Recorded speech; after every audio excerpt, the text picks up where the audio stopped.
After my dad remarried, I became the one who handled every bill, every crisis, and every mess no one else wanted to touch. I thought being the reliable daughter meant I still had a place in his life, even if I wasn't the loudest person in the room. But while I was busy holding everything together behind the scenes, my stepmother was quietly rewriting the future in front of me. Her daughter got the dinners, the meetings, the spotlight, and somehow she was starting to look like the one who belonged there. The worst part wasn't losing credit for everything I'd done. It was realizing they were trying to make it look natural, that I'd never mattered that much at all. So when the truth finally showed up in a room full of people, it didn't explode like revenge. It landed like a fact no one could ignore. Before we begin, tell me where you're watching from or leave your thoughts after the story. And please like and subscribe to help this channel reach 1,000 subs so I can keep bringing you more stories like this. If you had asked me 3 years earlier whether I wanted my father to remarry, I would have said yes without hesitation. That was the part nobody would ever understand later once everything turned ugly. They would assume I had resented Celeste from the start, that I'd watched her walk into our lives with perfect hair and a soft voice and decided she was a threat before she'd done anything to earn it. But that wasn't true. After my mother died, the house had gone so quiet it felt airless. My father kept the television on in the evenings even when he wasn't watching it. He started eating standing up at the kitchen counter. He stopped buying decent coffee and lived on whatever came in the giant plastic tubs from the grocery store. Grief made him smaller in ways that had nothing to do with posture.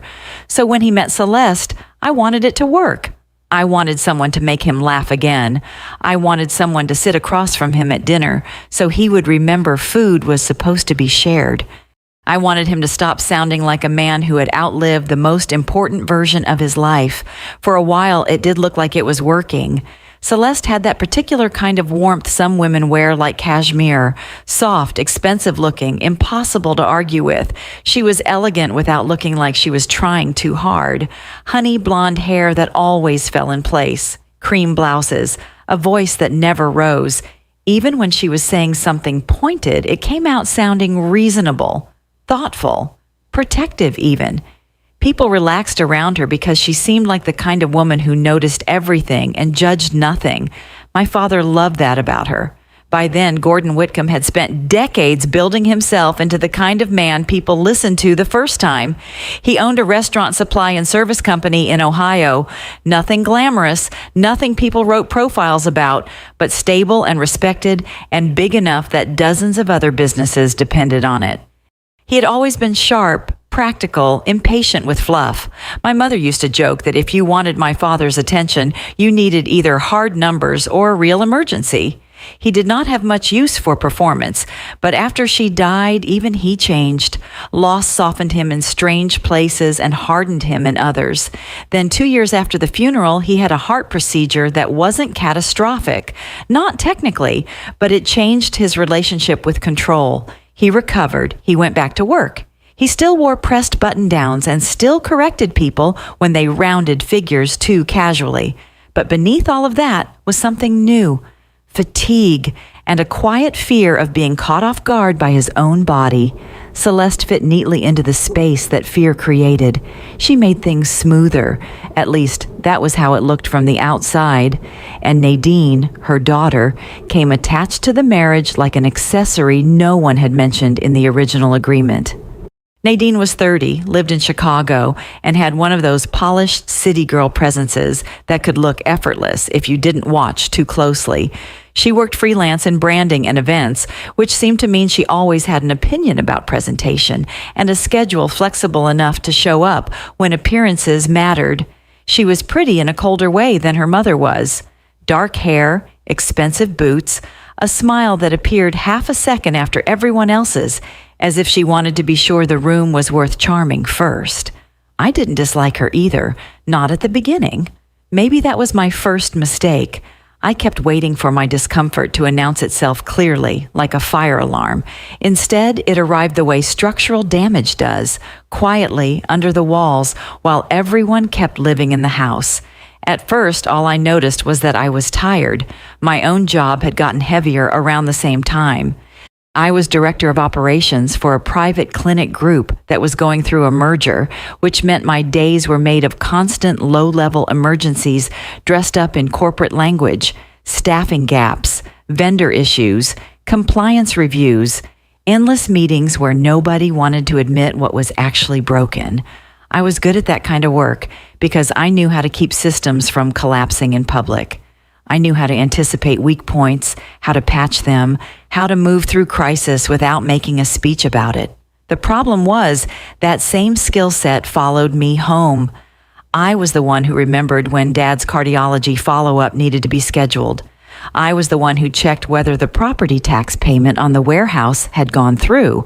I was the one who noticed when a renewal deadline for one of his commercial insurance policies was coming up, or when someone at the company had filed paperwork with a number missing. None of it came with fanfare.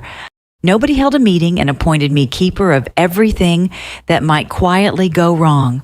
It just happened because I saw things before they became disasters. And once people know that about you, they stop seeing the labor itself.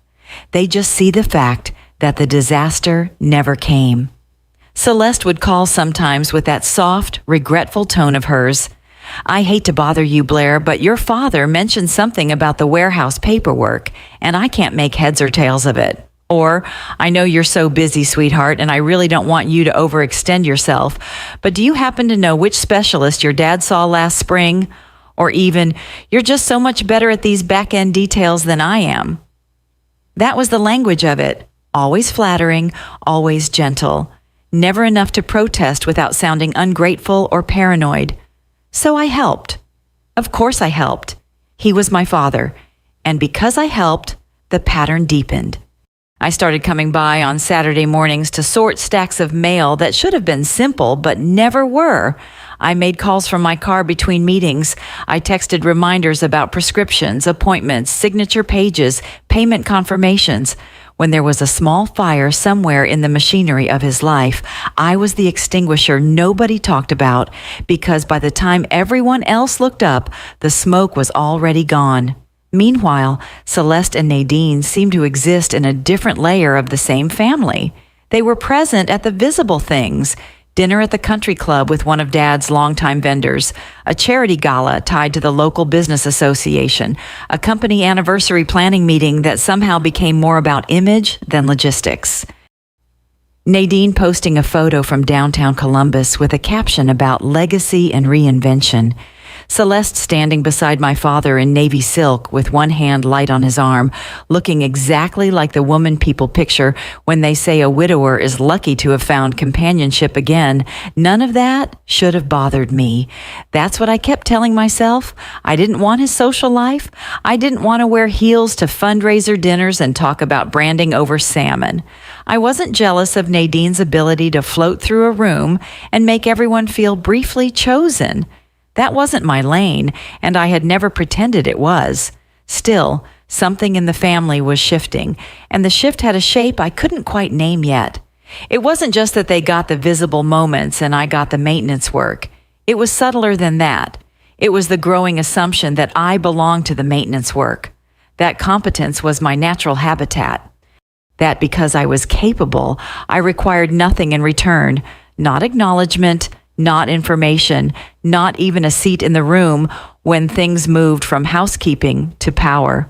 I think the first time I truly felt it land was at a dinner my father hosted for two longtime business contacts and their wives. Nothing formal, just one of those polished evenings where the wine glasses are too thin and everyone says, "We should do this more often," as if they ever will. I almost hadn't gone.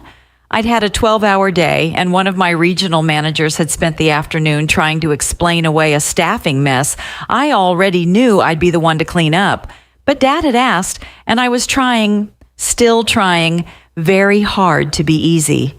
Celeste had the table done beautifully. Low candles, white flowers, everything understated enough to look expensive. Nadine had come in from Chicago that afternoon and was wearing some dark green dress that managed to look both effortless and deliberate. I remember noticing, not for the first time, that she and her mother understood optics the way some people understand weather, instinctively. Before other people knew, the sky had changed. The evening moved the way those evenings always do. Business anecdotes, local gossip, compliments about the food. One of the wives asked me about healthcare consolidation after hearing what I did for work, and I answered for a minute or two before the conversation drifted back toward Dad and the company. Then one of the men, Roger, I think, laughed and said something about how lucky my father was to have such strong women around him. It was harmless, meant kindly. Celeste smiled first. "Oh, Blair's our behind-the-scenes rock," she said, lifting her glass slightly toward me. "She's the one you want when something actually needs to get handled." Everyone murmured approval. I gave a small smile because there was nothing else to do. Then Celeste turned almost casually toward Nadine. "And Nadine," she said, her voice warm with that polished maternal pride, "she has such a gift for the bigger picture. She really understands where things are headed. She has that energy you want around the future." It was one sentence, maybe two. No one gasped. No one looked uncomfortable. My father didn't object. Nadine laughed modestly and tucked a strand of hair behind one ear.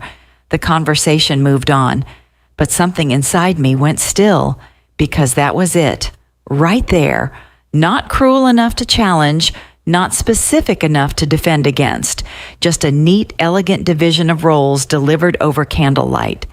I was the one for what needed handling. Nadine was the one for what came next. I sat there with my napkin still folded across my lap and felt, for the first time, the shape of the trap closing around me. Not because anyone had said I didn't matter. That would have been simpler. Simpler things can be fought. This was worse.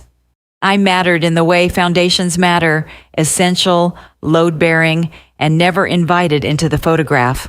When I drove home that night, I replayed the sentence more times than I wanted to admit. I told myself I was overreacting, that I was exhausted, that families develop strange little dynamics after remarriage and everybody says clumsy things while they're trying to blend. But under all of those explanations was another feeling, smaller and colder, a sense that something had already been decided about me, and I had been the last person to hear it. For a few weeks after that dinner, I did what competent women always do when something feels wrong, but not yet provable. I managed it. I folded the feeling up small enough to fit inside my normal life.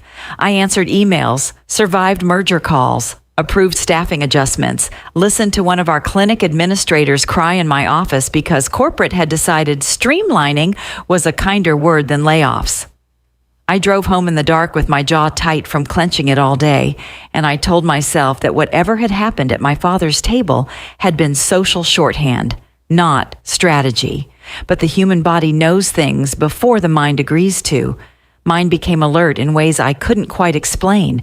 I started noticing details the way you notice a leak only after the drywall stains.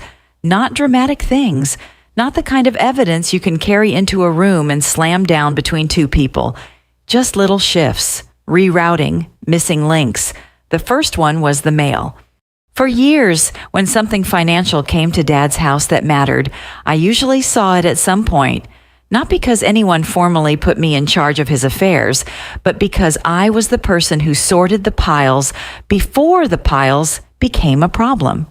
Statements, insurance notices, renewal letters, tax documents, reminders from advisors with language vague enough to make normal people throw them away. I had gotten good at skimming envelopes the way other people skim headlines. Then one Saturday morning, I was standing at the kitchen counter with a mug of coffee gone lukewarm, sorting through a smaller stack than usual, when I realized several categories of mail had simply stopped appearing. Bank correspondence was lighter. So was anything from the firms Dad worked with for personal planning and investments. I didn't say anything at first. I just stood there flipping through the envelopes one more time as if the missing items might materialize out of embarrassment. Celeste came into the kitchen a few minutes later in pale blue loungewear that probably cost more than one of my monthly car payments. She had that composed Saturday morning look some women manage, as if they wake up already edited. "Anything urgent?" she asked, opening the fridge. "Not really," I said. Then, trying to sound casual, "Did some of the financial mail get moved somewhere else?" She turned with the orange juice still in her hand. "Oh, some of it's been going paperless." That made sense on paper. It even sounded responsible. But my father was not a paperless man. This was someone who still printed spreadsheets to mark them up with a pen. "His idea?" I asked. Celeste smiled lightly. "More or less.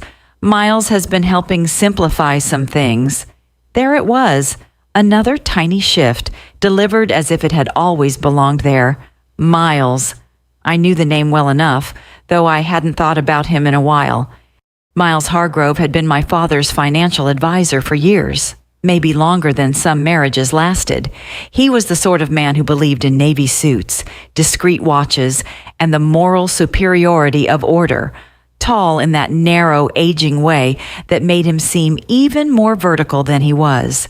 Silver hair always trimmed too neatly to be accidental. His voice had a dry, cultivated calm that could make even a bad number sound temporary. He had always seemed to like me, or at least respect me. When Mom was alive, and later in the years after she died, he had sometimes copied me on scheduling notes or follow-ups if Dad was traveling or overloaded. Not often, just enough that I had quietly filed him under familiar, not dangerous.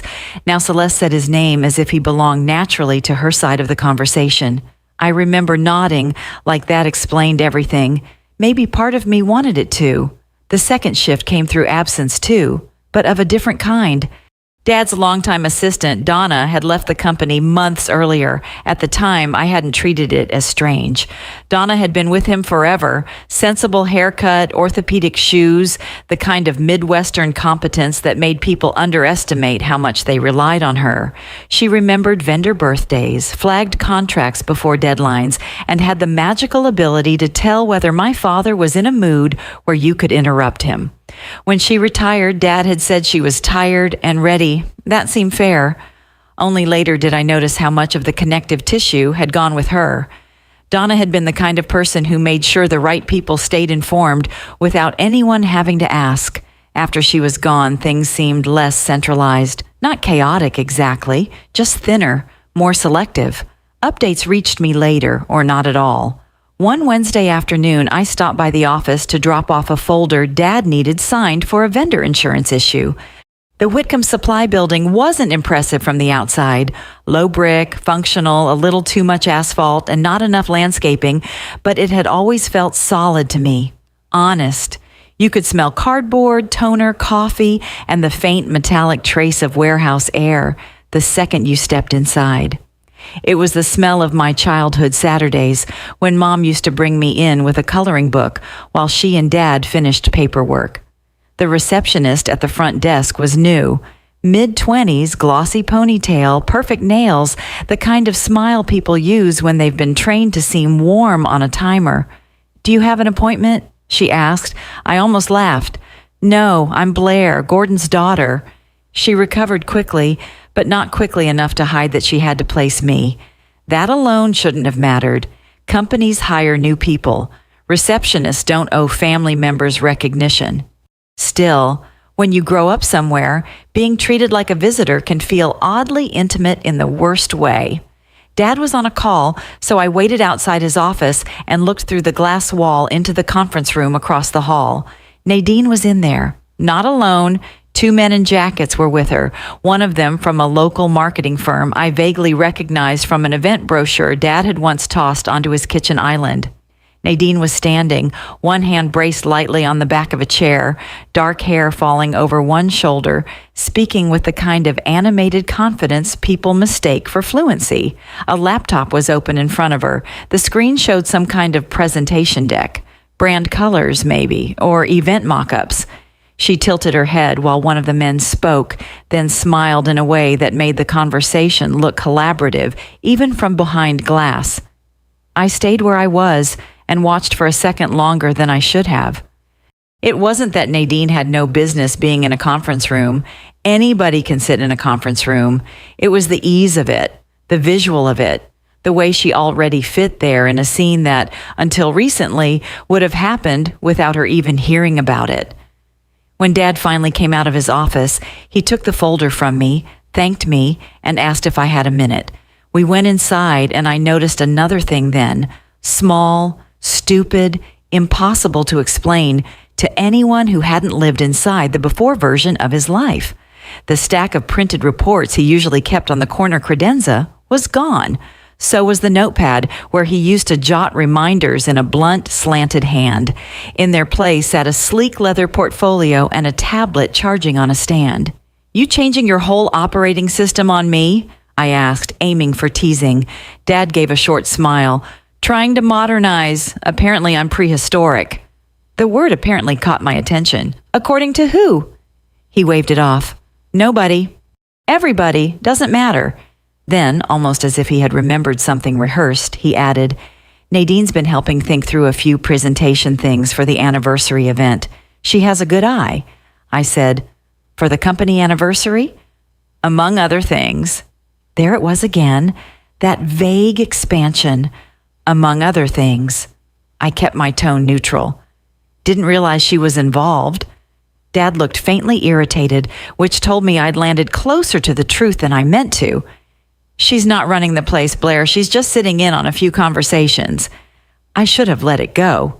Instead, I asked, "What kind of conversations?" The pause wasn't long, but it was long enough. "Just general planning," he said. "Image, positioning, things that matter now whether I like them or not." Image, positioning. My father had built a multi-million-dollar regional business on contracts, reliability, delivery schedules, vendor trust, and the unglamorous miracle of doing what you said you were going to do. Hearing him talk like a consultant's LinkedIn post unsettled me more than I wanted to admit. When I left the office that day, I sat in my car with my hands on the steering wheel and stared through the windshield for a full minute before starting the engine. That should have been the moment I confronted the whole thing head on. It wasn't, because every single piece taken alone was deniable. A man in his 60s starts digitizing paperwork after a heart procedure. Reasonable. A wife helps simplify communication with his financial advisor. Reasonable. A younger woman with branding experience sits in on a few planning meetings for a company event. Also reasonable. That was the genius of it, if genius was the right word for something that might still have been accidental. Nothing looked like theft when you isolated it. It only looked like movement when you stood far enough back. By the end of that month, I started to sense a pattern in the way information reached me. Not just less of it, different kinds of it. I still got the calls about logistics, the practical questions, the things that needed fixing, clarifying, remembering, carrying. But anything that sounded remotely strategic arrived, blurred around the edges, as if it had already been discussed somewhere else before I was allowed near it. One night, scrolling absent-mindedly through social media after a 14-hour day, I saw Nadine had posted a photo from some rooftop bar in Columbus. She was standing beside my father, both of them slightly turned toward each other, city lights behind them. Her caption read, "Legacy requires reinvention." I stared at the screen long enough for it to dim. It was such a Nadine sentence, vague enough to feel smart, polished enough to invite agreement. But my attention stayed on my father, not her, on the fact that he was there, smiling, participating in a language that did not sound like his. That was when the unease changed shape. Up until then, I had felt sidelined, useful but excluded. The daughter trusted with the mess, not the meaning.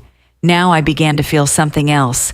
That pieces were being rearranged around my father in ways he might not fully recognize because each change came disguised as relief. Less paper to manage, fewer people to coordinate, more help, a cleaner image, a younger voice in the room. Nothing about that sounded threatening if you said it fast enough. But once I started seeing the pattern, I couldn't unsee it. And the thing that frightened me most was not that I knew exactly what was happening. It was that I didn't. Not yet. I only knew that the air had changed in the house, in the office, and around the edges of my father's life. I knew names were moving to different positions. Doors were opening in places I hadn't realized there were doors at all, and whatever story was being told about the future, it was one I was not being invited to hear in full. I wasn't ready to accuse anyone. I wasn't even ready to call it a plan. But by then, I had stopped mistaking the feeling for exhaustion. Something was being rearranged, and for the first time, I was afraid that by the time I understood the shape of it, it would already have a signature on it. Once I started seeing the pattern, I made the mistake of thinking that clarity would make me calmer. It didn't. Clarity just made everything harder to excuse. Before that, I had still been leaving room for coincidence, for timing, for the possibility that I was building a case out of ordinary family reshuffling because my own life was already stretched thin. But once I realized how information was moving around me, I started seeing something else too. It wasn't only that I was being left out. It was that I was being placed. Not dramatically, not with doors slammed in my face or ugly words thrown across a dining table, nothing so obvious. Celeste was too intelligent for that. She didn't create conflict. She created conditions. She had a way of arranging people until everyone began to stand where she had expected them to stand all along. And somehow, more and more often, my place was just outside the room. The strange thing was that if you'd asked anyone in the family whether I was excluded, they probably would have said no. I was still called, still consulted in a way, still needed. That was what made it so effective. When something broke, I was included immediately. When something mattered, I was informed later. Those are not the same thing, though families can pretend they are for years. It showed up in 100 tiny moments. A dinner reservation I heard about after it had already happened. An event photo I saw online instead of hearing about from my father. A conversation that began with, "We were just talking about," and ended before I ever learned who "we" was. Celeste was never careless enough to make the shift look intentional. If anything, she made it look considerate. "Oh, I didn't want to bother you," she'd say. Or, "I know how demanding your schedule is." Or, "You have so much on your plate already." Always with that same low, polished warmth. Never syrupy. Never false enough to quote back to anyone later. The effect of it, though, was almost mathematical. The more competent I was, the more naturally I could be assigned burden. The more burden I carried, the more believable it became that I was simply too busy to be included in anything beyond the practical. And because I had spent most of my adult life being the kind of person who could absorb pressure without making a scene, everyone around me had learned to confuse endurance with consent. One Thursday evening, I stopped by the house after work because my father had texted me a photo of a tax notice with no context except, "Can you look at this?" That was typical. Not, "Do you have time?"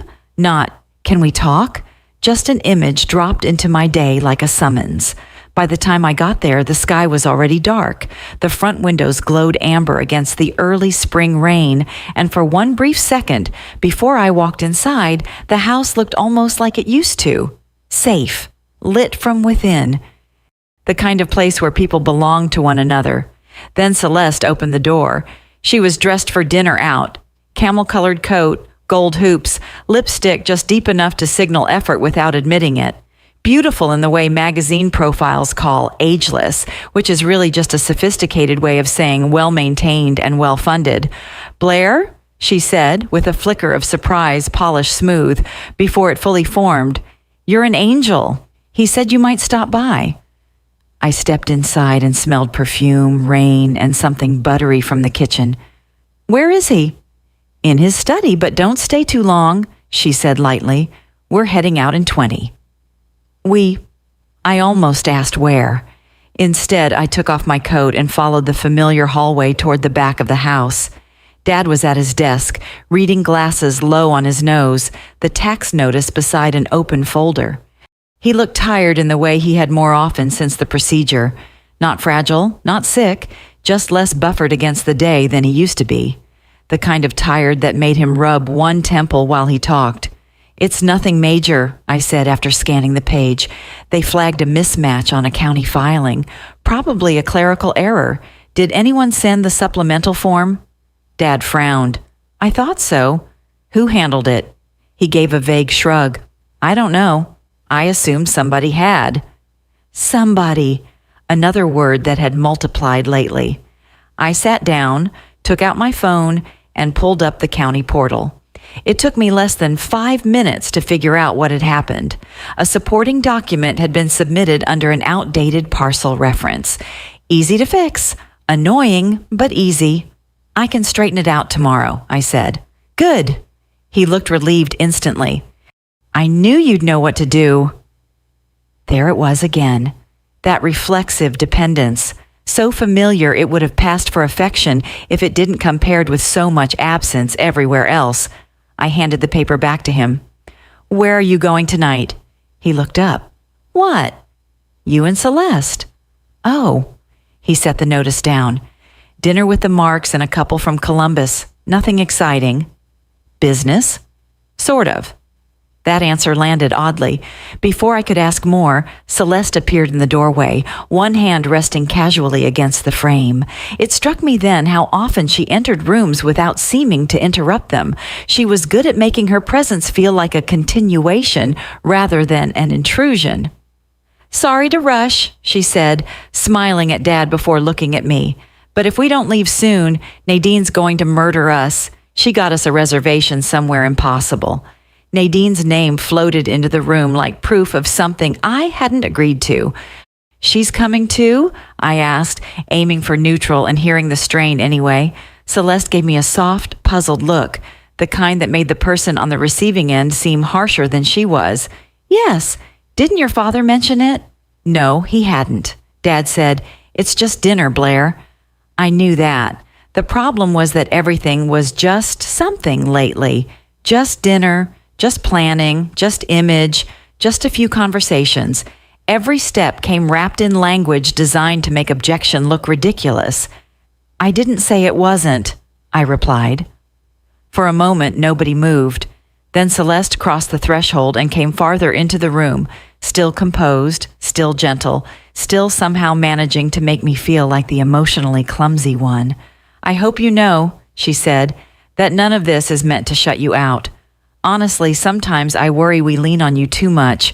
You're always the one handling the things the rest of us can't. The rest of us? It was such a small phrase. Most people wouldn't even hear it. But I did, because tucked inside that kindness was a structure. There was a we, and I was apparently not in it. I kept my face still and said, That's interesting because I'm usually included the minute something needs handling. Dad looked up sharply. What's that supposed to mean? It meant too many things, and I couldn't say any of them without sounding childish or accusatory or both. So I chose the safest one. It means I'm trying to understand where I fit these days. The room changed after that, not outwardly, not enough to point at, but it tightened. Dad leaned back in his chair, his mouth flattening in that way it did when he felt cornered and decided irritation was more useful than honesty. You fit exactly where you've always fit, he said, and somehow that was the worst possible answer. Because if this constant triage, this quiet invisibility, this growing assumption that I would solve the mess but not share the context, was where I had always fit, then maybe the problem had started long before Celeste ever walked through the door. Celeste intervened before I could respond, her tone soothing in the way people use on skittish animals. Blair, I think what your father means is that you've always been the reliable one, the steady one. That's not a punishment. No, it wasn't. That was exactly why it worked. Punishments provoke rebellion. Praise can hold a person in place for years. I stood up. I should go. Dad frowned. You just got here. And I fixed the notice. I meant it to sound practical. It came out colder than I intended. Celeste moved aside as I reached the door, then said, almost as an afterthought, You know, Nadine keeps saying you'd be wonderful at some of the behind-the-scenes coordination for the anniversary event. She thinks the world of your organizational brain. I stopped walking. Of course she did. That was the role, wasn't it? Not guest, not voice, not family face, infrastructure, useful enough to exhaust, peripheral enough to dismiss. I turned back slowly. That sounds about right. Celeste's expression didn't crack, but there was a flicker there, something quick and watchful, as if she were recalibrating. Dad said my name in a warning tone, but by then I was too tired to smooth myself back into someone easier to absorb. I left without another word. The rain had picked up by the time I got outside. In the car, I sat with both hands on the wheel and watched droplets crawl down the windshield in crooked, racing lines. My chest hurt in that dull, familiar way it does when anger and grief arrive wearing each other's coats. I could still hear Celeste's voice in my head. "We lean on you too much. You're the reliable one. That's not a punishment." No, I thought. It was a harness. And the ugliest part was how elegant it was. No cruelty anyone could cite. No insult my father would defend me against. Just a story told so consistently and so politely that everyone inside it began behaving as if it were true. Blair is strong. Blair is busy. Blair doesn't need much. Blair can handle it. The cruelest lie in families like ours is never that one person matters more. It's that the strongest person will be fine with less. By the time I got home, I knew two things with a clarity that felt almost physical. The first was that Celeste understood exactly how to use decency against people who had too much of it. The second was worse. Part of my father had already started letting her, and what terrified me most wasn't that she was taking up more space. It was that, little by little, I had been trained to accept mine in the hallway. The first thing I did was nothing. That sounds smaller than it was. For most of my adult life, doing nothing had never actually been an option. It had only been a moral failure waiting to happen. If I noticed something and didn't fix it, I carried the knowledge around anyway, like a stone in my pocket. If a form got filed wrong, if an appointment slipped, if a deadline drifted too close to the edge, my brain would keep circling it until I either handled it myself or built a contingency plan for whoever eventually would. That was the machinery Celeste had understood before I had. Not just that I was competent, but that competence in women like me was wired to guilt. We didn't help because someone thanked us. We helped because watching something break when we could have prevented it felt unbearable. So when I decided to step back, it wasn't dramatic. There was no speech, no announcement. I didn't tell my father I was done being the family's emergency generator. I simply stopped volunteering for the things no one officially assigned to me, but everyone had quietly come to expect. I didn't check the county portal again after fixing the tax notice. I didn't remind Dad about his prescription refill when the date floated through my mind. I didn't text Celeste to ask whether the warehouse insurance renewal had been signed.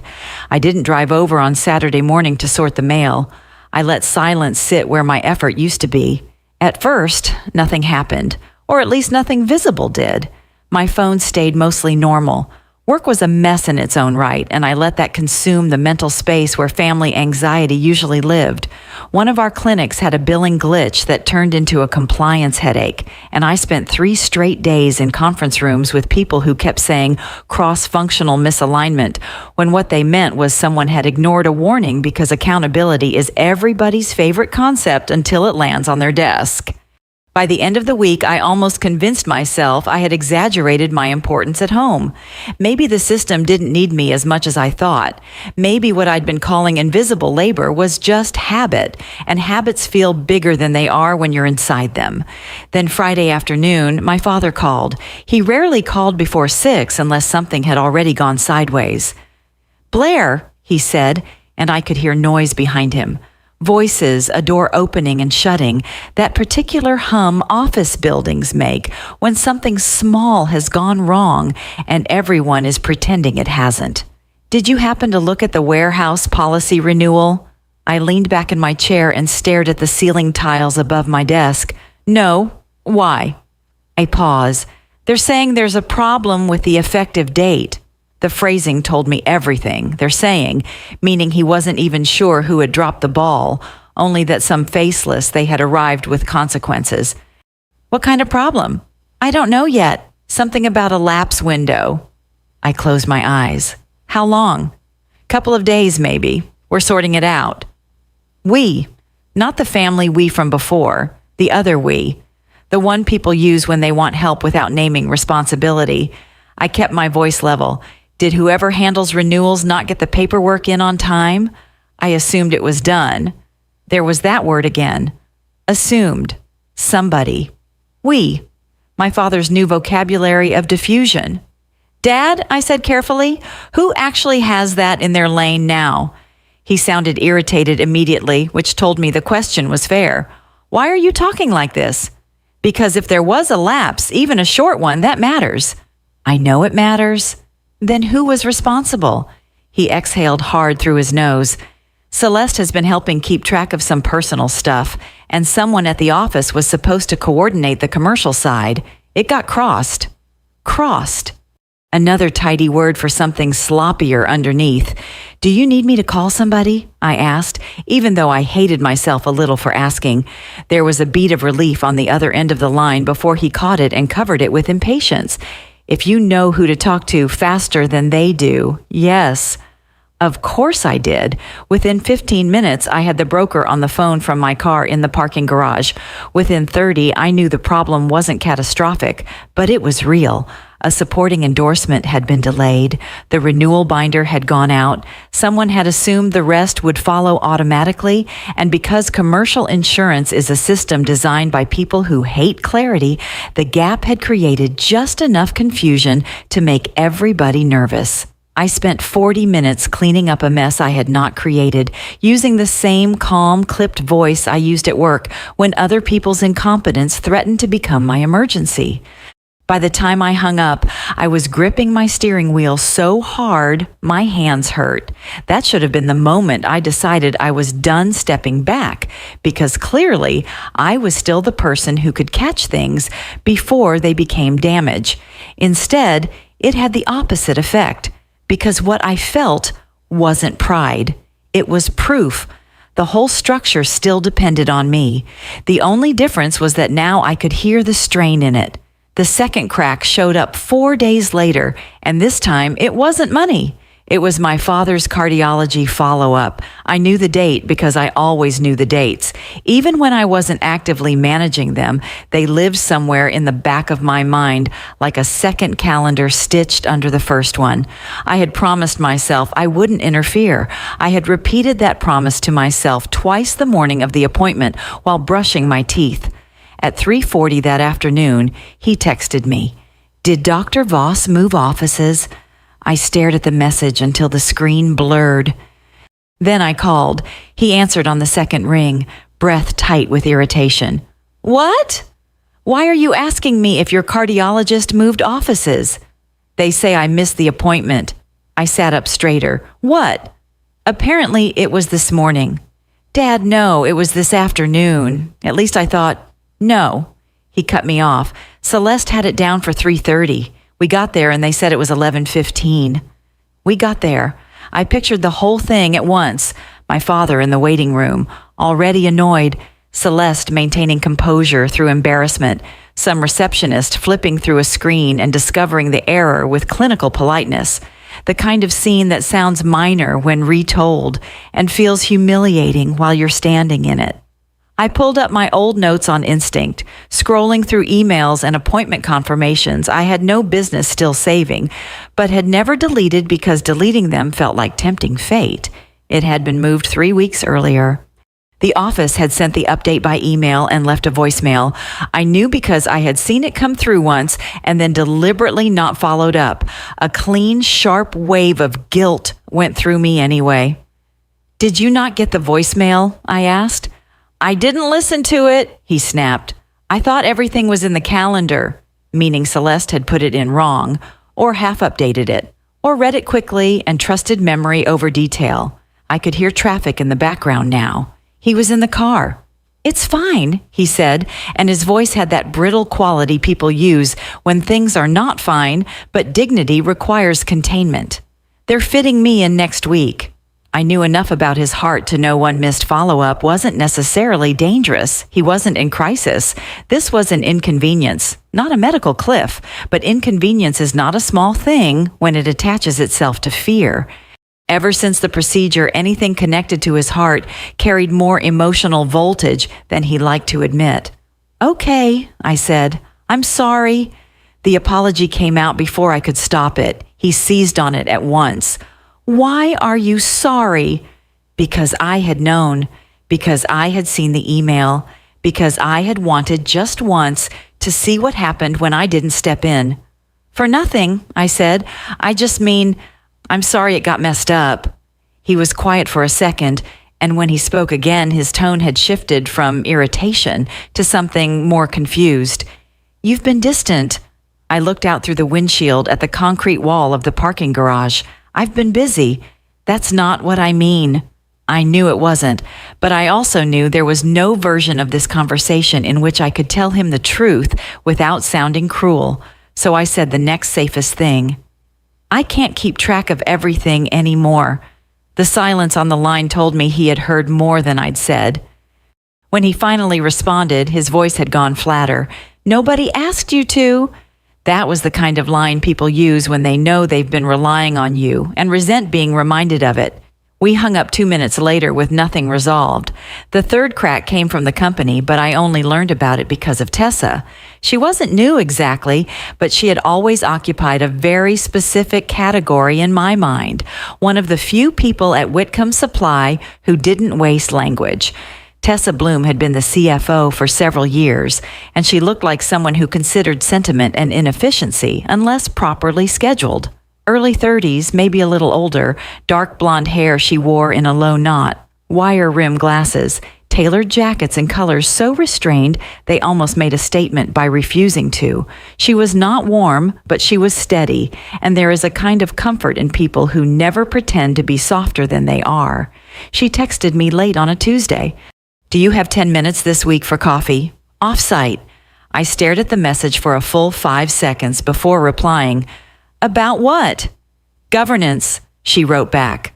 Broadly. That single word was enough to make my pulse shift. We met 2 days later at a coffee shop downtown that had exposed brick, over-poured lattes, and the kind of patrons who all looked as if they owned either a consulting firm or an artisanal knife set. Tessa was already there when I arrived, seated at a small table near the window with a black coffee untouched in front of her. She didn't stand to hug me. She didn't smile too much. It was one of the reasons I trusted her. "I'm not giving you internal documents," she said before I had even taken my coat off. "Good to know we're opening casually." That got the faintest hint of a smile. "I'm serious," she said, "and I'm not asking you to share anything either. I just want to say this carefully." I sat down. "Okay." Tessa folded her hands once, then let them go. "There's been an increased emphasis lately on simplifying control structures around your father. That in itself is not unusual." "Control structures," I repeated. "That sounds ominous on purpose." "It sounds precise on purpose." "Fair." She looked past my shoulder for a second, gathering her phrasing, then back at me. When an owner gets older, especially after any health event, people around him start talking about efficiency.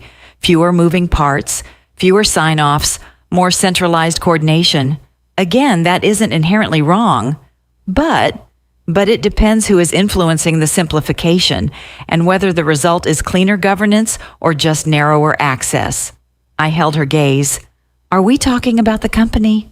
"We are talking," she said evenly, "about overlap between personal structures and business control becoming easier than it should be." There it was. Not a revelation, not yet, but a shape. "And you're telling me this because your father respects competence, but lately he seems tired enough to confuse convenience with prudence. Those are not the same thing." I thought of the missed appointment, the insurance lapse, the way every new system had arrived dressed as relief. Tessa continued, "I'm not accusing anyone of wrongdoing. I'm saying that if decisions start getting streamlined around one or two people without the right checks, the person holding the pen isn't always the person holding the power." We sat with that for a moment. Outside, people moved past the window carrying shopping bags and expensive coffee and lives that probably did not include phrases like control structures around your father. Finally, I asked, "Should I be worried?" Tessa's expression barely changed, but something in her voice softened by half a degree.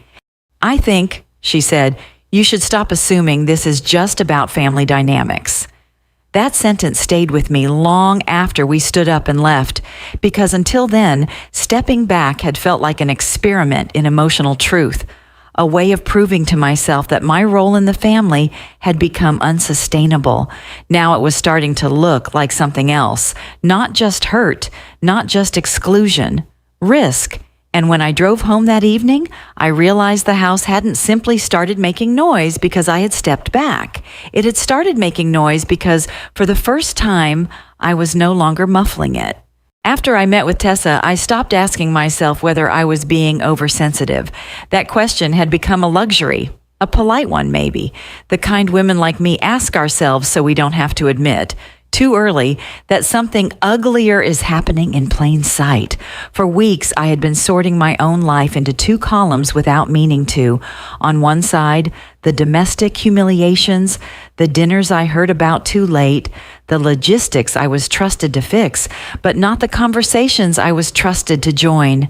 The slow, relentless compression of my role into something useful and forgettable. On the other side, the things that didn't belong to feelings anymore.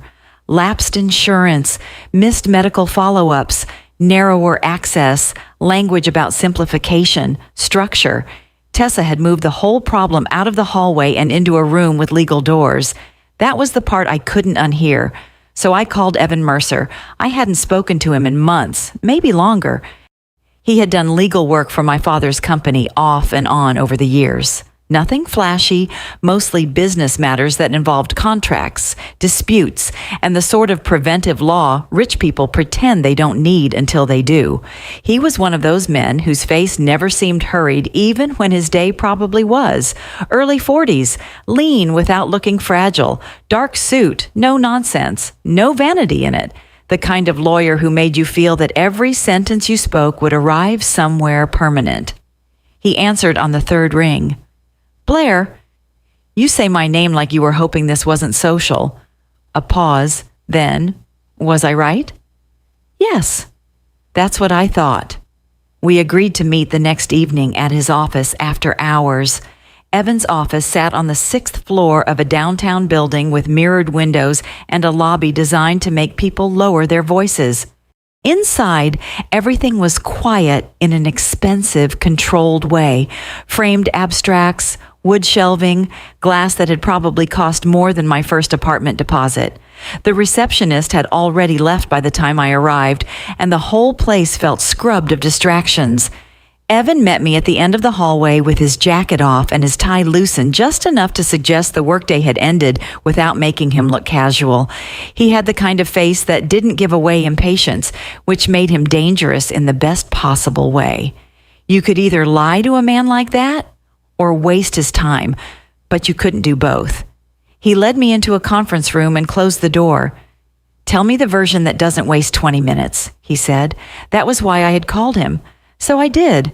I told him about the mail, about Miles moving into Celeste's orbit, about Nadine showing up in meetings she had no natural reason to be in, about the anniversary planning and the language around the future, about the warehouse insurance lapse and the missed cardiology appointment, about Tessa's warning, phrased carefully, but not so carefully that it could be mistaken for nothing. Evan listened without interrupting, fingertips resting lightly against the table, his expression neutral enough that I had no idea what he thought until I stopped talking. Then he asked the first real question. "What do you think they want?" The answer should have been obvious. Money, control, position. But the way he asked it made me realize I had been avoiding precision, because precision would make the whole thing feel less survivable. "I think," I said slowly, "Celeste wants access. Not necessarily all at once, just enough influence over the right things that the rest could follow." Evan nodded once. "That's more plausible than a crude grab." "I didn't say crude." "No." His mouth shifted, not quite a smile. "You didn't?" He stood, crossed to the credenza, and poured water into 2 short glasses before bringing one back to me.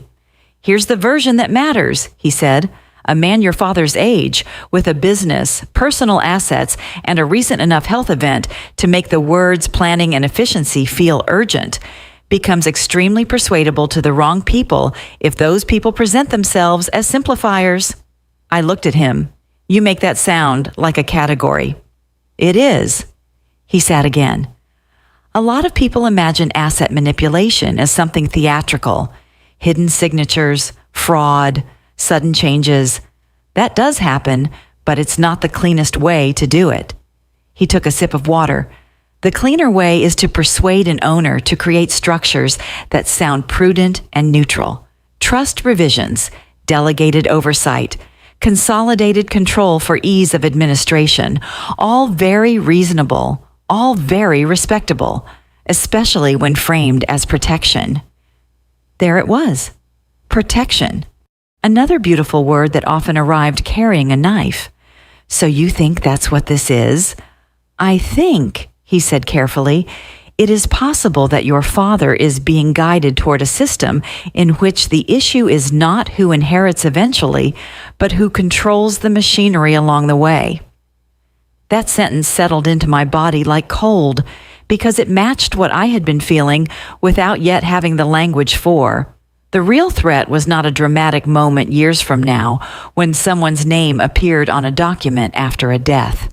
It was the quieter possibility that control could shift long before that, under the banner of practicality, while my father was still alive and still technically in charge. What kind of machinery, I asked? Voting rights, oversight authority, trustee designations, who coordinates if he's unavailable, who receives information first, who is treated as the operational center around which decisions move. I stared at the grain of the table. Operational center. I had been one for years without any title, and now, apparently, someone else was being installed with better lighting. Evan went on. None of this proves misconduct. It does mean that if someone is trying to become indispensable in the administrative sense, and if they can attach themselves to a narrative of care, modernization, or simplification, they can gain influence very quickly without doing anything a court would immediately call theft. I almost laughed then, but there was nothing funny in it. That sounds exactly like Celeste. Maybe. He held my gaze. Or maybe it sounds like every person who ever realized that in wealthy families, legitimacy is usually built one reasonable step at a time. I thought of the dinners, the phrasing, the gentle exclusion, the way Celeste had never once needed to fight me openly because she had understood that people rarely challenge the person who appears to be making life easier. What can I actually know? I asked. Not intuit. No. That depends on what's already been formalized. He set his glass down with precise care.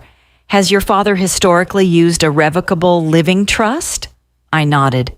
Yes, my mother helped set some of that up years ago. Then any revisions to the management structure, successor roles, or coordination authority could matter a great deal, even if beneficial interests stay broad or look fair on paper. The word fair hit me like an insult because I knew exactly what that might look like. A document that didn't technically erase me, a structure that still named me somewhere, something neat enough that if I ever challenged it, I would look petty or paranoid. Fair on paper, disposable in practice. Evan must have seen something move across my face because his tone changed almost imperceptibly. You should understand something, he said. People like your father often believe they're being wise when they reduce friction. They don't always understand that friction is sometimes the only proof that power is being checked. That sentence hurt in a different way than the family once had. Less personal, more devastating. Because it gave Gordon dignity and blame at the same time. He wasn't weak. He wasn't confused. He might simply be tired enough to choose the version of order that asked the least of him. And if that was true, then what I was fighting was not just Celeste's ambition. It was his appetite for relief. Evan asked a few more questions after that. whether my father had recently changed how financial correspondence moved, whether Nadine had been introduced to people in advisory or business settings, whether there had been new language around succession, modernization, or continuity, whether anyone had begun describing me as having my own life, not interested in day-to-day involvement, or too busy to be burdened. That last one made me look up sharply. Yes, I said. Some version of that, constantly. He nodded once as if confirming a pattern he had already suspected. Then be careful, he said. Of what? Of letting other people define your role in ways that later become evidence of your absence. The room went still. I understood in that moment that being written out of a family does not begin with a signature. It begins with adjectives: reliable, independent, busy, stable, successful in your own right. All of them flattering, all of them useful, all of them capable in the wrong hands of becoming the official explanation for why you did not need access, information, or authority. I felt suddenly, almost physically, how close my mother had come to disappearing from the story, too. Not from memory. People still said her name. They still talked about her kindly. But kindness and accuracy are not the same thing. I had begun to notice, over the last year especially, how often her role in the company's early years got flattened into background support, as if she had merely been there for Gordon, rather than building beside him. As if women only ever lend emotional texture to empires they did not help construct. And now, the same compression was happening to me in real time. Evan said something then that I would replay later, more than once. If you ever end up in a fight over this, he said, the most important question will not be whether you loved your father or helped him. Those things are assumed and therefore easy to erase. The question will be whether there is a record that contradicts the story being told about who mattered operationally. Operationally, there was that word again. Cold, unromantic, impossible to sentimentalize. And because it was so cold, it felt true. When I left his office that night, the city was dark and polished with rain. I sat in my car for several minutes before starting it, not because I was overwhelmed exactly, but because a very specific kind of understanding had settled over me. This wasn't about a future inheritance in the simple way people meant when they gossiped about step families. It was about control now, access now, the authority to shape what counted, what moved, what was seen, what was signed, and who would be described as naturally central when the time came to formalize anything.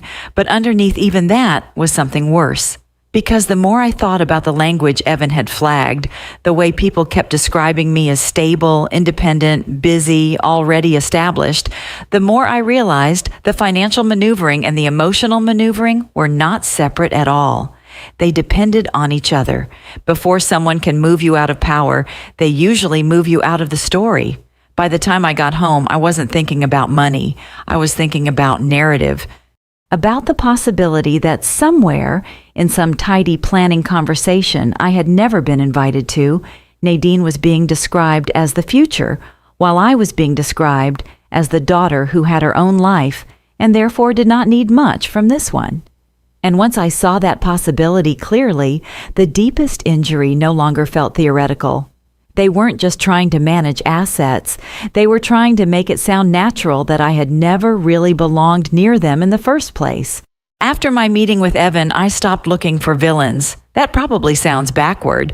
Most people, once they finally suspect something serious, start searching for the one person they can hang the whole thing on. The liar, the manipulator, the greedy one, the face that will make the entire pattern emotionally convenient. I had already found mine, or at least the obvious version of her. Celeste was still the easiest name to place at the center of it all because she had the right instincts for soft control.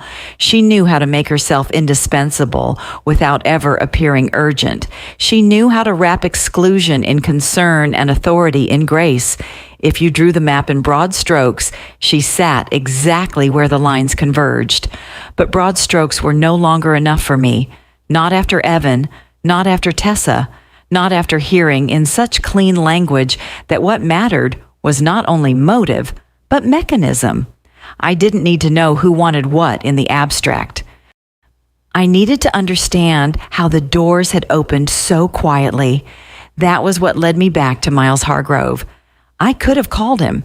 He was the kind of man who still answered his own calls when he wanted to and let them go neatly to voicemail when he didn't. But I knew enough about men like Miles to understand that voice alone gives them too much room to become evasive. In person, people reveal the things they don't mean to by what they reach for, what they soften, what they leave out. So I sent a brief email instead, professional, specific. I said I wanted to ask a few broad questions about the planning language my father had been using lately, and that I would appreciate 15 minutes if he had them. He replied 2 hours later with a time and an address I already knew.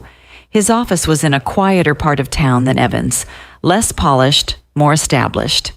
The kind of building with brass lettering on the directory and carpet that had probably been expensive when it was installed 20 years ago.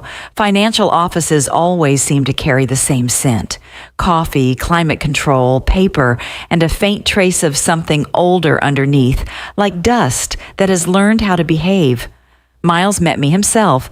He wore a charcoal suit and a pale blue shirt with no tie, which on him somehow looked more formal than casual. He was 60, maybe a little past it, with silver hair that sat so neatly it made you suspect he still believed in barbers who used hot shaving cream around the ears. His body had narrowed with age, but not softened. He moved carefully, like a man who thought rushing was a kind of moral looseness. "Blair," he said, holding the door open, "it's been too long." That was the first thing that hit me. Not what he said, but how sincerely he seemed to mean it. He wasn't defensive. He wasn't guarded. He was almost relieved to see me, which made everything harder immediately. His office was lined with framed market charts, family photos in muted silver frames, and those sober leather chairs meant to suggest that money and restraint are close cousins. He gestured for me to sit and took the chair opposite mine, not behind the desk. That, too, was deliberate. Less adversarial, more human. "What can I do for you?" he asked. I had rehearsed sharper openings in the car. None of them survived his tone. Instead, I said, "I'm trying to understand what's changed around my father." Miles folded his hands loosely. "That's a wide question." "I know, and not entirely a financial one." "No," I said, "but financial people seem to have joined the conversation before I did." That made him blink once, not offended, just caught off balance. For a second, I saw the version of him that had probably made my father trust him in the first place. Not charming exactly, but orderly. Men like my father often think order is the closest thing to virtue. "I'm not sure I understand what you mean," he said. I could have pushed right there, could have listed the mail, the paperless shift, the way Celeste now used his name as if he belonged naturally in her orbit. But something in me wanted, one last time, to see whether he would choose candor on his own. So I tried the truth stripped of accusation. "I mean," I said, "that for years when something required context, I usually heard about it. Maybe not formally, maybe not in detail, but enough to understand the shape of things. Lately, it feels as though my father's life is being simplified in ways that somehow always simplify me out of the room." Miles looked at me for a long moment. Then he exhaled, not with guilt exactly, but with the heaviness of a man realizing a quiet convenience may have had a cost he never priced in. "Blair," he said, "if that's happened, I don't think it happened because anyone wanted to shut you out." There it was, the kind of sentence that often means the rest of the explanation will be more damaging than the intent. I said nothing. He went on, "Your father has been tired, more than he likes to admit. Ever since the procedure, he's had less appetite for complexity. He doesn't trust his stamina the way he used to. So naturally, the people closest to him became his filters. He didn't bristle. That may have been the worst part.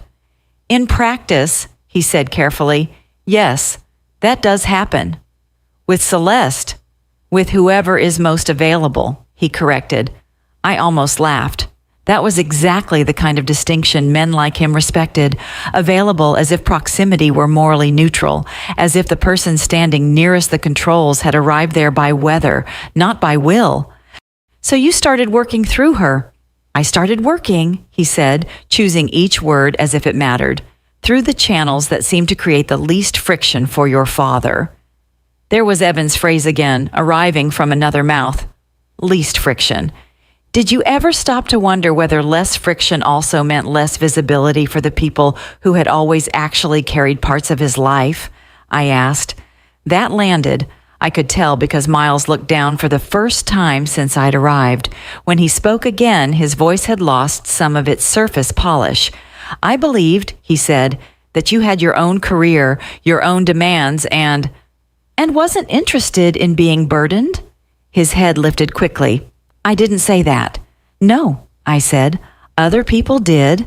We sat in the silence that followed, and for once I let it stay. My whole life I had been the kind of person who rescued awkward pauses for other people. Not that day. Finally, Miles said, "I think I made an assumption." It was such a small sentence for something that had rearranged so much. What assumption? That because you were capable, established, independent, you were less in need of involvement. The words were careful, almost respectful, and still they burned, because there it was again, the flattering language that becomes a blade when applied long enough. Capable, established, independent, the vocabulary of graceful removal. I asked him, "Did my father say that?" Miles hesitated. "Not exactly," which meant yes, just in more deniable language, or perhaps it meant something worse, that my father had not needed to say it, that Miles had looked at the available picture and filled in the blanks himself. "Then who did?" I said. He didn't answer directly, which was answer enough. Instead, he said, "Celeste has often framed things as wanting to protect your time." Protect your time. Another beautiful phrase, another trap dressed as care. "What about Nadine?" I asked.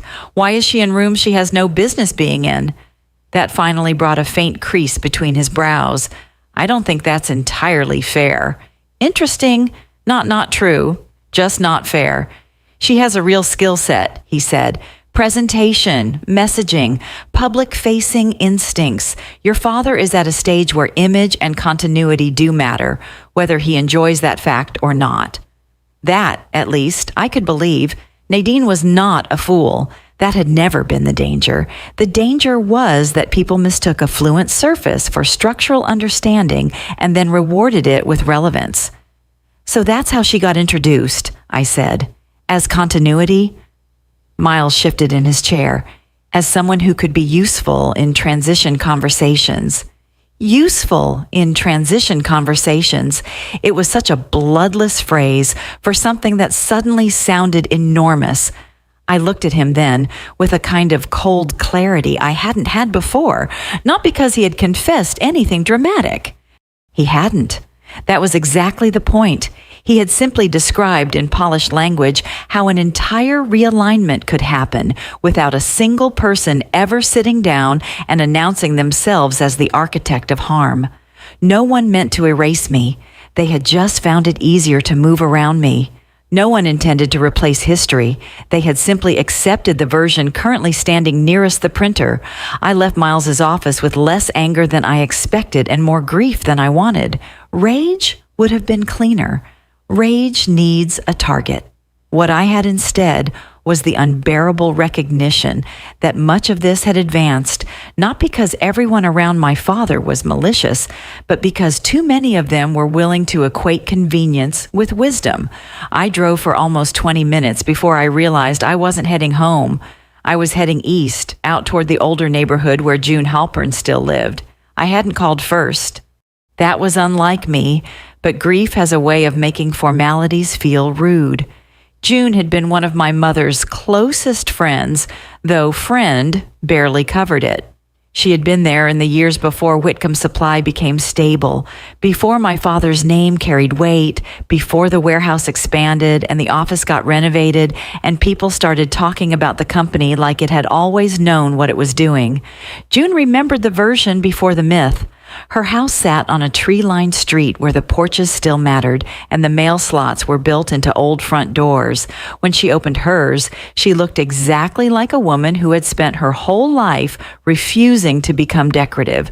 Short silver hair, wide linen pants, reading glasses hanging on a chain she clearly did not wear for style.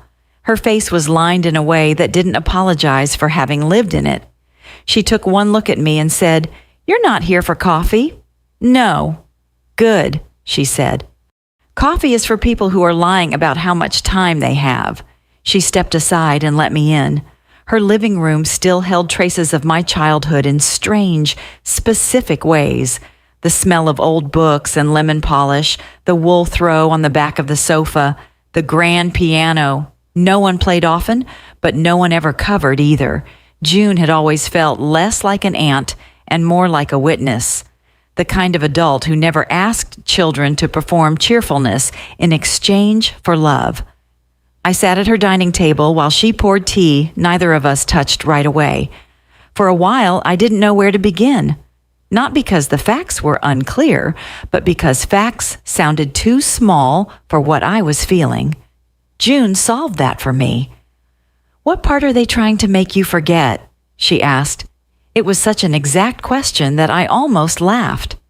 "Maybe that I was ever central," I said quietly. "Maybe that my mother was." June's eyes sharpened behind the glasses hanging low on her nose. "Well," she said, "that would certainly be convenient for them." There was no pity in her voice, only anger with excellent posture. I told her more than I'd planned to. Not every detail, but enough. The dinners, Nadine, the soft language, the structures forming around my father, the way everyone now seemed to describe me as if my competence had somehow exempted me from needing a place. June listened with both hands around her mug, still not drinking. When I finished, she sat back and said, "Do you know what people always do to women who helped build something? They retell the story once the building is standing." I looked up. "They turn labor into support," she said. "They turn strategy into loyalty. They turn sacrifice into personality. It's how history gets cleaned up for later company." I felt that somewhere behind my ribs, because she was right. That was exactly what had happened to my mother. I had watched it occur gradually over the years without naming it. How people described her as my father's steady wife, his emotional ballast, the one who believed in him, all of which was true, and none of which captured the ferocious, practical intelligence with which she had worked beside him. She had not merely stood behind Whitcomb Supply, she had helped make it survivable. And now the same flattening was happening to me. June leaned forward. "Listen to me carefully, Blair. Money matters because money is power. But that is not why this hurts the way it does." Her gaze did not soften. "What hurts is having years of your life repackaged into something ornamental." I looked down at my hands. "I keep thinking this is about assets," I said. "Of course it is," she replied, "but not first." I looked up again. "First," she said, "it's about authorship." The room went completely still, because that was it. Not just narrative, the way I had been thinking about it after Evan. Something even sharper, authorship. Who gets to tell the story of what a family was and who made what possible inside it? By the time I left June's house, the sky had gone fully dark. Porch lights glowed up and down the street, warm and ordinary. I stood on her front steps for a second longer than necessary, listening to the insects in the hedges and the distant sound of a car turning somewhere at the end of the block. I had gone to Miles looking for a mechanism. I had gone to June and found the wound. Not because she told me anything new, exactly, but because she gave the injury its correct scale. This was not only about control structures, trust revisions, access points, or the careful language of succession. It was about whether the years my mother and I had spent holding pieces of that life together would be remembered as part of the foundation or recategorized as background once someone more photogenic arrived in the frame. And for the first time, I stopped wondering whether I was fighting too hard over money. Money wasn't what made my hands shake that night. It was the thought that if I stayed passive long enough, even the truth would eventually be told in somebody else's voice. By the time the 40th anniversary event came around, I was no longer interested in confrontation for its own sake. That had surprised me. For weeks, anger had felt like the most available version of strength. It was cleaner than grief, easier to carry than heartbreak, and far less humiliating than hope. But anger also had a way of making other people's work easier. In families like mine, the first person who raised her voice was usually the first person whose motives got simplified. Suddenly, it wasn't about what had happened. It was about her tone, her timing, her instability, her inability to be gracious. I had no intention of giving anyone that shortcut. So when I received the invitation to Whitcomb Supply's 40th anniversary celebration, an embossed cream card hand-delivered to my apartment as if I were a donor instead of Gordon Whitcomb's daughter, I didn't tear it up. I didn't throw it across the counter. I set it down very carefully and looked at it until my pulse stopped reacting. The event was being held at a renovated industrial space downtown, the kind of place that used to manufacture something useful and now mostly manufactured atmosphere, exposed beams, brick walls washed in amber light, a stage, branded screens, carefully arranged nostalgia pretending not to be branding. A week before the event, Dad called me and asked if I was coming. He sounded normal, too normal, which by then was its own kind of tension. Yes, I said. Good.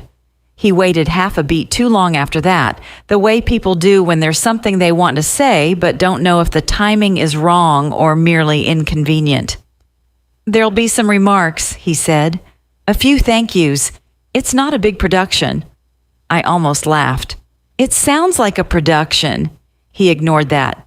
I thought you should know. The words were simple enough, but I heard the subtext underneath them. Not quite an olive branch. Not even an apology, just an acknowledgement that I existed close enough to the center of things to merit notification. A few months earlier, I might have taken that crumb and built an entire emotional meal out of it. By then, I was done starving in a room full of catered food. I know, I said. I'll be there. After we hung up, I sat at my kitchen table and opened my laptop.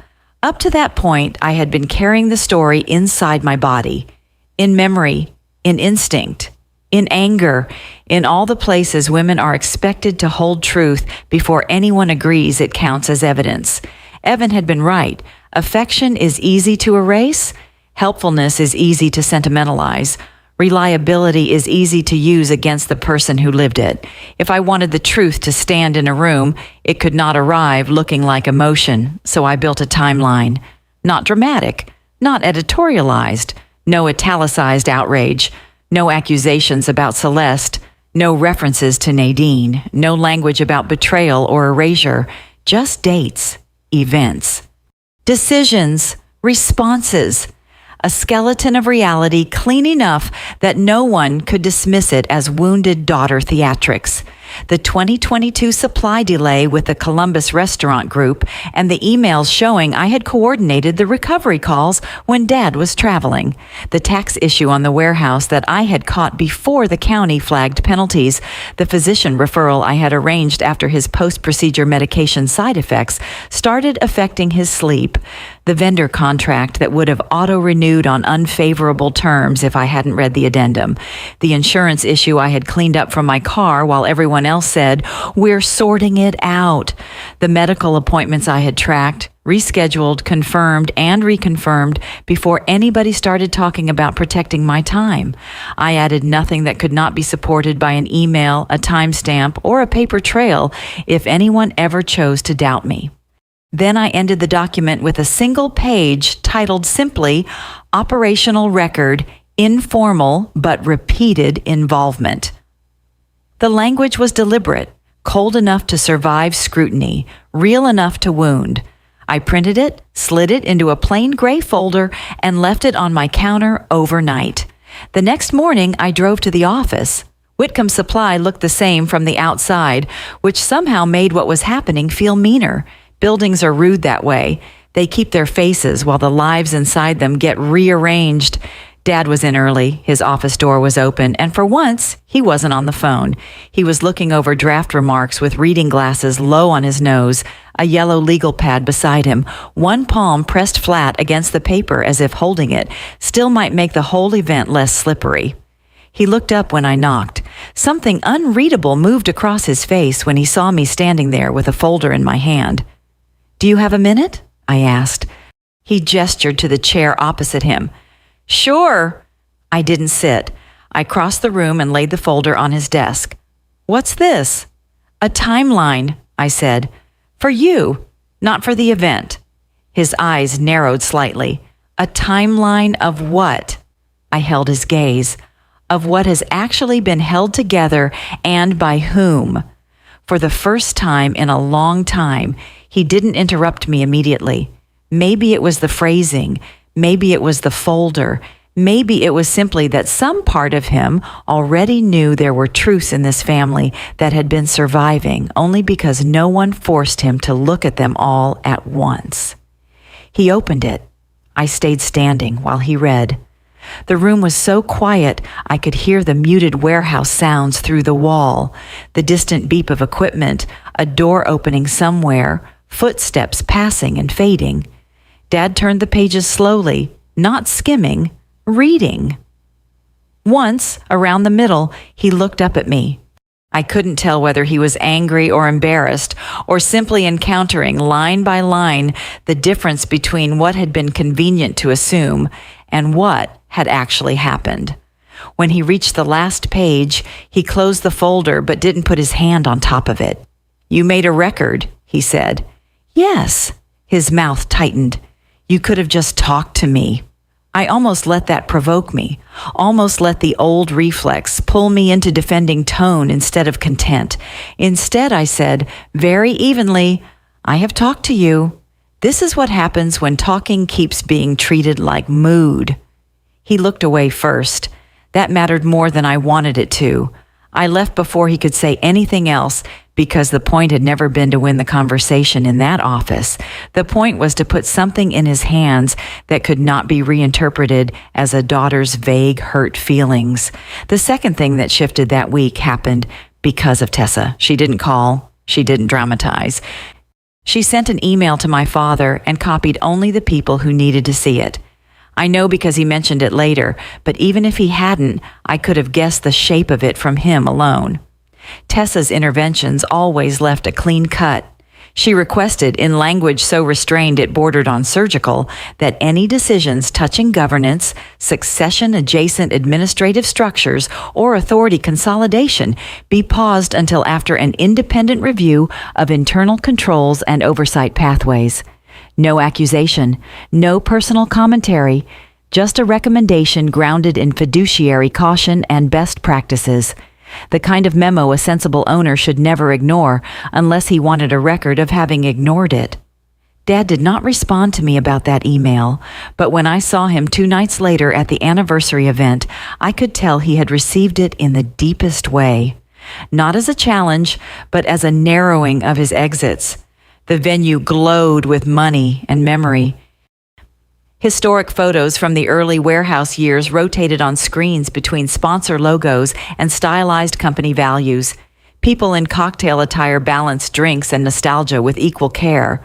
Former vendors, current partners, local business association types, a few city officials, a smattering of spouses who looked practiced at appearing interested in regional supply chain success stories. I arrived alone and stayed near the edge for the first 20 minutes, talking to people I genuinely liked and avoiding the gravitational field around the family cluster near the stage. Celeste looked exactly right for the room. That was the first thing anyone would have noticed. Ivory silk, minimal jewelry, the expression of a woman who had mastered the art of appearing warmly available while mentally arranging traffic. Beside her, Nadine was in deep navy, sleek and camera-ready, with the bright stillness of someone who understood that half of public success was simply looking as though you belonged in the frame before anyone asked why. And my father, that was the harder sight. Gordon looked good, too good maybe, rested, carefully barbered, his suit fitting him in the old authoritative way. But there was tension around his mouth I had never seen before. Events like this, not fear exactly, not even dread. It was the look of a man trying to stand firmly on ground he had recently discovered was less settled than he thought. He greeted me with a kiss on the cheek and one hand briefly on my arm. "You came." "Yes." Something in his eyes suggested he knew there were at least 4 meanings inside that answer. Before he could say more, another couple approached, and the moment dissolved. That too was familiar. In my family, interruption had always been one of the most useful tools for preserving comfort. The formal program started 40 minutes later. A local MC did the usual polished lead-in. There was a short video about Whitcomb Supply's early years, black and white photos, warehouse expansion, grainy shots of Dad in his 30s with impossible sideburns, and the look of a man who had not yet learned how much paperwork success requires. They mentioned my mother once, not inaccurately, just lightly, the way you reference weather conditions during a war. I felt my spine stiffen and made myself stay still. Then Dad went up to speak. For the first few minutes, he was himself again. Not the softened, filtered version I had been watching for months. The real Gordon. Dry humor, specific gratitude, sharp detail. He named truck routes, old clients, the first warehouse flood, the chaos of expansion. The room warmed to him because it was impossible not to. He had built something real, and reality always carries a force performance can only imitate. Then, halfway through, he shifted into the present and future. He thanked Celeste for bringing grace to a complicated season. He thanked the team. He thanked new voices helping us think about continuity in a changing market. New voices. He didn't name Nadine then, but he didn't need to. The room followed the line of meaning easily. A little later, during the mingling after the speech, I watched exactly what June had warned me about happen in real time. History getting retold in a cleaner accent. Nadine stood with 2 regional partners and 1 board-adjacent donor, speaking in smooth, forward-facing language about brand perception, market confidence, generational relevance. None of it was nonsense. That was what made it dangerous. She spoke the dialect of surface fluency beautifully. Then one of the older partners, Martin Keene, who had known my father since the 90s and looked perpetually as if he'd been interrupted in the middle of a practical thought, asked her a simple question about the contract recovery after the Columbus delay 2 years earlier. Not a trap. Just a real question from a man who assumed someone standing that close to the future should know where the floor was. Nadine smiled, pivoted, spoke about adaptive messaging and client reassurance. Martin waited. "So who handled the renegotiation sequence?" he asked. The pause that followed was barely 3 seconds. It felt like a flare. Nadine answered elegantly enough that someone less attentive might not have noticed she hadn't answered at all. But Martin noticed, and so, from several feet away, did my father. I saw it in the way his face changed. Not dramatically, not enough for anyone to call it a reaction, but enough for a daughter who had spent her whole life reading him. Something tightened, then recalculated, and then, because truth has a cruel sense of timing, Martin turned and saw me. "Blair," he said, crossing toward me with his glass in one hand, "there you are." People nearby shifted slightly to make space. He smiled in that blunt, approving way older men sometimes do when they respect a woman's work more than they know how to articulate it elegantly. "I was just telling them," he said, not lowering his voice nearly enough, "that your father was lucky you were the one on those Columbus calls. That deal would have bled out in 48 hours otherwise. The silence around us did something visible then, not broad enough to become a scene, just enough to register. I looked at Martin, then at my father, then finally at Nadine. To her credit, she didn't crumble. She held her expression beautifully, but there was a flicker there, annoyance maybe, or the first cold recognition that she had been brought onto a stage with brighter lights than floorboards. My father didn't say anything for a second. Then he asked Martin, too casually, "You really think it would have gone that badly?" Martin gave a short laugh. "Gordon, I know it would have. Your daughter saved that one. Ask anybody who was actually on the thread." Actually on the thread. It was such an ordinary phrase. It landed like judgment. No one exploded. No one was humiliated publicly in the cinematic way fiction likes to arrange its justice. But the room had shifted. The narrative had been interrupted by something stubborn and unglamorous and impossible to aestheticize. Remembered fact. Later that night, after most of the guests had left and the staff were beginning the discreet choreography of teardown, my father found me near the back exit. He looked tired, more honest in his tiredness than he had in months. "Did you know Martin was going to say that?" he asked. "No." He nodded once, like that answer had mattered. Then, "I read your timeline twice." I waited. He looked past me toward the dark parking lot beyond the glass doors. "There was supposed to be a meeting Monday morning," he said, "with Miles and counsel." My pulse changed, but I kept my face still. "For what?" He gave the smallest shake of his head, not in refusal exactly, more like a man correcting his own momentum. "Not anymore." I said nothing. He turned then and looked at me fully, and what I saw in his face undid me more than if he'd apologized. Not innocence, recognition. The terrible adult kind. The kind that arrives too late to preserve dignity and too early to call redemption. "I'm not signing anything Monday," he said. That was all. No dramatic confession, no denunciation of Celeste, no revelation about Nadine. Just one sentence, spoken by a man who had finally realized that convenience had been wearing too many expensive masks around him. I nodded once. It was the only movement I trusted. When I got to my car that night, I sat in the driver's seat with my hands in my lap and let the silence come all the way in. Nothing had been fixed. Nothing had been restored. But the machinery had stopped long enough for him to hear it. And for the first time since this began, that felt like the beginning of something truth could survive. Sometimes the deepest betrayal is not the lie itself, but the way people expect you to keep smiling while they build that lie around you. If this story means anything, I hope it reminds you of this. Being calm, loyal, and loving should never make you easy to use. In real life, not every truth arrives loudly, but when it does, you have every right to stop performing for people who never protected your heart. If this story stayed with you, share your thoughts in the comments. And if you want more stories like this, please subscribe to the channel. Wherever you're listening from, I wish you peace, clarity, and the strength to walk away from anything that only looks beautiful from the outside.